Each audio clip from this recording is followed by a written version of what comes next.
Today, I want to talk to you guys about why the public school system does not teach people to become wealth builders. Why is wealth, particularly black wealth, not taught in the public school system? Well, I have a theory on that, so I'm gonna break some of that down for you. It's not gonna take long, and we're gonna have a good conversation real quick. So, buckle up a seatbelt, get comfortable. We're gonna get started on the Black Financial Channel right now.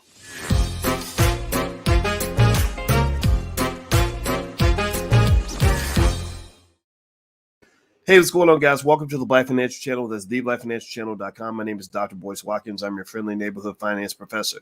On the Black Financial Channel, we talk about black wealth and black economics every day, sometimes as much as 10 times a day, under one condition. The condition is that you must be black first. Black first means that we put our community at the top of our priority list. Black first means that we believe in ourselves. Black first means we know that we can do for self. There's nothing wrong with that. If you agree with the philosophy, put a hashtag B and the number one in the chat, hashtag B1. Hello, Terrence and Tony and Darlin and Tiara and Priscilla. All right, I'm not going to be here long. I'm actually getting ready for stock market investing class, which we're going to do at 11 a.m. Eastern today. So if you'd like to join, feel free to go to boycewatkins.com. Just click the link for the class. You can do a free trial. Check it out. See if you like it. Here's the deal. I was thinking about this, right? I don't know why I think about these things when I wake up in the morning, but this is on my mind. And I was asking myself, I said, and I've always known this to be true, but I really sort of have been working on a unified theory in my head in terms of why things happen the way that they do. I like to understand the world and how things work and all that good stuff. And I was thinking about it, and I said, isn't it interesting that when you talk about wealth gaps, when you talk about economic intelligence, when you talk about financial literacy challenges that exist in our society, a lot of that's easily solvable. Like the same way they can make sure, 80 million, 100 million, 200 million people get the jab. Well, they can make sure that 100 million people get protected against economic ignorance, right? They can make sure that a couple 100 million young people get protected from the devastation of bad economic decisions. Give me a yes in the chat if you get what I'm saying, right? So they protect you from the things they want to protect you from, but then don't protect you from the things they don't want you to want to protect you from. Or better yet, the system is designed to do what the system does. Give me a yes in the chat if you know what I'm saying. We know the system doesn't care a whole lot about you. The system cares about itself. That's what the system cares about. So while jabs are profitable, it's profitable for them to give you a jab.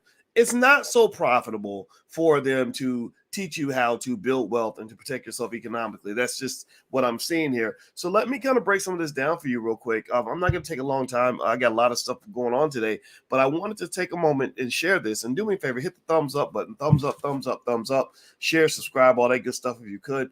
And also, if you become a patron on the channel at intelligentblackpeople.com, I will give you stock picks every week. I will list stock picks every week for everybody who subscribes to the channel. So go to intelligentblackpeople.com. You're helping us build black media, and you're helping yourself build wealth because I research stocks all the time, and I will share the stocks that I find as a benefit to you, as just kind of as a thank you. All right, so here's the deal. Let's think about this, right? Here's the thing about capitalism. Capitalism is an interesting system. When people say, is capitalism evil or is it good? I say, well, it's neither one really. It's just the thing. It's just powerful. It's just there. It just cares about itself. It's greedy. That's it, right? And so the thing about capitalism, though, is that capitalism is kind of driven by people who own the capital, and because they control certain kinds of capital, they're able to extract capital from other people and from other people in the group, less powerful people.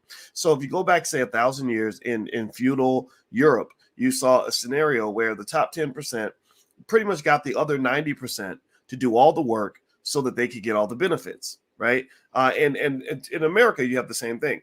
In America, most of the taxes are not paid by wealthy people. They get to write everything off. The taxes are paid by working class people. That's why when you get your W-2 and you get your paycheck, you're going to pay more in taxes than a business owner. You're going to pay more than a lot of investors. You're going to pay more than even some of the billionaires. There are billionaires out there that they're literally in the year with a zero tax bill, but they're flying in a private jet, but they didn't get taxed at all because according to the government's rules, they didn't make any money, which is crazy. If you didn't make any money, how are you flying a private jet? Well, that's a whole nother conversation. But here's the deal. When you think about this system, what I see is, you can call it exploitation if you want, but here's what is going on. Here are the drivers of wealth in America. America's the richest country on earth. How did they become the richest country on earth? Well, one thing that drives the economy and drives economic growth is consumption. Buying things, people consuming. America has the highest rate of consumption of almost any country on the planet. Pay attention now. Right now, we're in the middle of an inflationary period. Give me a yes or no if you've been following the whole conversation about inflation, how inflation's out of control and everything else. Well, inflation is interesting because it's driven by supply and demand. On one hand, you have supply chain bottlenecks that are disrupting the supply of goods and commodities, and that's going to cause some inflation, right? But then you have exorbitant demand that is going up. So it's like being in a cafeteria where you've got two things happening. One, the kitchen can't make the food as fast as they normally can, and two, the little fat kids are super hungry. They want to eat. They want double plates. They don't want a regular plate. They want seconds. They want thirds, right? So America is like the fat, hungry little kids in terms of consumption. Japan has the same supply chain issues as America. Japan has the same bottlenecks as America. So Japan has the same supply side issues as America. But why is it that America has a ton of inflation? Japan does not. Pay attention. Tell me if you're following what I'm saying. Japan does not have an inflation problem for the most part. Last time I checked, they have a deflation problem, actually. Their prices are going down. They can't stop them from going down, right? So why is that? Well, it's because Americans consume their butts off. Where does that come from? This training. You're trained as a child very early. You're trained through media very early. You get most of your education through media. That's why they certain things in hip hop music and what you see on TV, what the things you imitate, right? This all shapes your culture. This all shapes your choices, right? This is shapes your views of money, things like that. So Americans are trained to be heavy consumers, which drives the economy, which makes rich people richer. A lot of this starts in the public school system. There's nothing in the school system that teaches you financial responsibility and wants versus needs and being careful with your money and don't overspend, because it doesn't benefit the economy when you don't overspend. They need you spending so they can keep their economy moving strong. Number two, in school, you're trained to be a worker. They cannot train everybody to want to own a business. Right now, their biggest problem that they're having nationally is that nobody wants to go to work. They have the great resignation happening, and they're like, crap, what are we going to do? We can't run our businesses because nobody wants to work anymore. Holy crap, we're in trouble.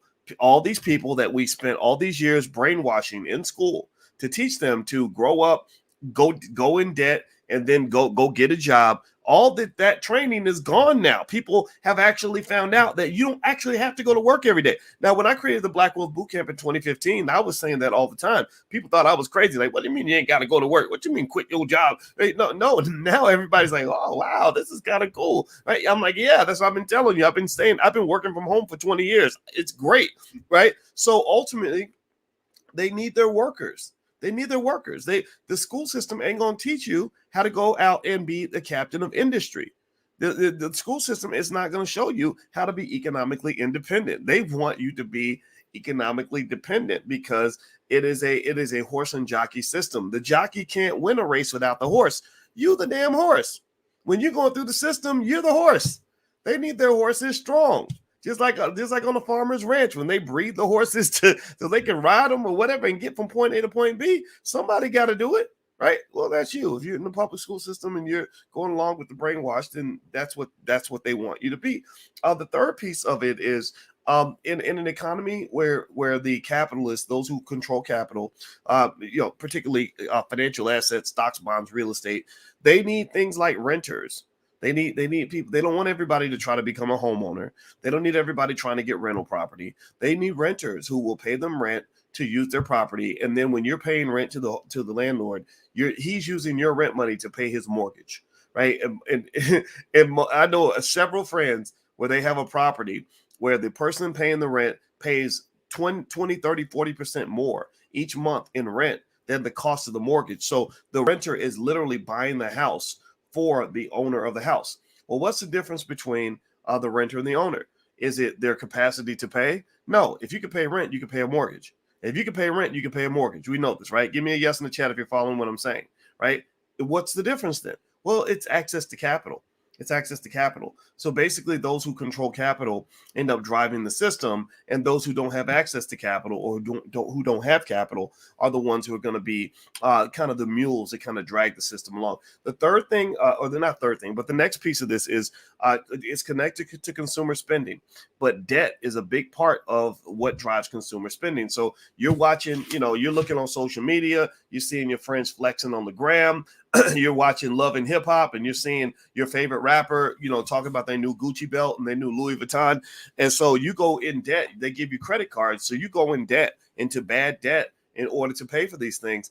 And so, and then also student loan debt, right? All these different kinds of debt that you go into that don't necessarily benefit you, that kind of keep you sand trapped, right? It locks you in to a working class scenario. It locks you into a sharecropping kind of scenario, right? In a way, I compared it to when you ever hear guys joke. I mentioned this the other day. I'll mention it again. When guys joke about getting, girl getting pregnant to trap them, like, oh man, she got pregnant so she could trap me with that baby. Well, that's what they do. They get you financially pregnant. They get you financially pregnant with debt, because a person who's enslaved by debt doesn't really have the ability to go out and make much of any kind of move. They don't have the ability to break away from the system and become independent. So they impregnate you with the debt, so that now you're trapped, you're locked in, right? Or they infect you with the debt, right? So now that you're infected, you're leaning on the system for survival, the same way they got you leaning on big pharma to deal with these viruses or whatever, right? So ultimately, being aware of these things is extremely important. This is going to have to come from the family, because the school system is never really going to do this, because they can't have 100 million people all trying to become business owners and investors and avoiding debt and making financially intelligent, responsible decisions, because that would undermine the ability of wealthy people to really get ahead. The last thing I would throw in here is this: when you talk about wealth, and again, I'm an expert on wealth. You guys know what I do. This is my research area.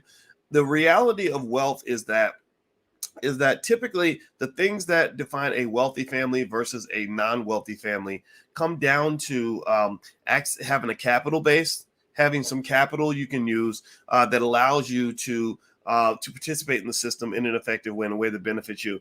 It comes down to knowledge and culture.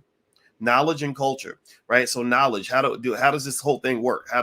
What does it mean to be a renter versus an owner? How do I become the owner of the business versus the employee? What do I need to do in order to become an investor, right? So knowledge, but knowledge is also shaped by culture, because culture shapes your value system, right? So the educational system gives you part of your value system. So if they get you to value a good job over economic independence, then they're going to win, right? If they get you to value how much money you make on your paycheck versus how much wealth you actually have, well, then they win, right? Because I know a lot of people who went to Harvard University went $250,000 in debt, and their net worth is negative, but they're defined as a successful person because they have a good job making good money. Give me an amen if you know what I'm talking about. There are people out there like that. They literally have, I'm not making fun of you if you're in this category. You were trained to do that. You were trained to think this way, but they literally will have a negative net worth but consider themselves to be financially successful. And I'm not saying you're a failure. I'm just saying, well, what is your criteria? Oh, I get it. It is your status and your income. You have a degree, which makes you feel important. You have a special job where they gave you a fancy title, which makes you feel even more important. And then you have maybe a high income, which makes you feel like you're moving forward, when the truth is that you're swimming underwater. So ultimately, if you want to break away from all this and you want to kind of not let this system do this to you, what you got to do is you got to educate your own kids. You got to make sure your kids understand a lot of this stuff is BS. Systematic frameworks tend to produce systematic outcomes.